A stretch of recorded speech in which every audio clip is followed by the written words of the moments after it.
in the research that we did, we kind of were intrigued by two areas of research. So if you look at the workplace victimization research, we know a lot about situational things at work that might predict who would become victimized, or individual characteristics about who would become victimized, like their personality, for example. One characteristic that had never been looked at is whether or not smarter people, people high in cognitive ability, might experience more or less victimization. So we had that piece of evidence, and at the same time we started looking at the bullying literature. And what we noticed there was a lot of bullying of gifted students, highly talented students. And so when we put these two things together, our theory was that we might find similar levels of targeting of smart people at work. In this method, we had personality measures and cognitive ability measures from pre-employment testing. And we also had a survey measuring workplace victimization. And we were able, because the surveys were identifiable to us, we were able to link up those things. So we were able to pair the cognitive ability and personality scores with subsequent workplace victimization experienced at this organization.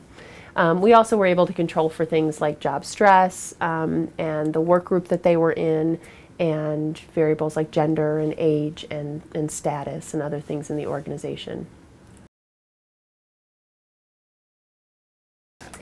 I think the one big takeaway is that cognitive ability can result in victimization. So people who are smart might find themselves being victimized more in a work setting because of envy, because of competition, etc.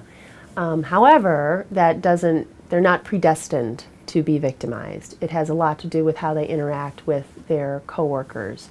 If they're more of a team player, if they're concerned about the welfare of others in their work group, they're less likely to experience that. If they're more concerned about their own advancement, sort of dominating the work group, more concerned about their own status, then that's more likely to be even worse, really exacerbated. When an organization is looking to add talent, they absolutely should be hiring the most talented individuals. And the victimization is something they need to be on the lookout for, and also be thinking about the environmental conditions. So are they creating conditions where you are going to have more envy, where you're going to have more competition? Or are they creating conditions where it's important that people get along, that it's a harmonious work group? And so in situations where there is more competition and more envy, you might expect more victimization. And so it's more just being on the lookout for that and being sensitive to that. And if you do see talented people being victimized, to make sure that it doesn't escalate. Very often in victimization we see an escalatory pattern where small little things just sort of snowball into larger incidents.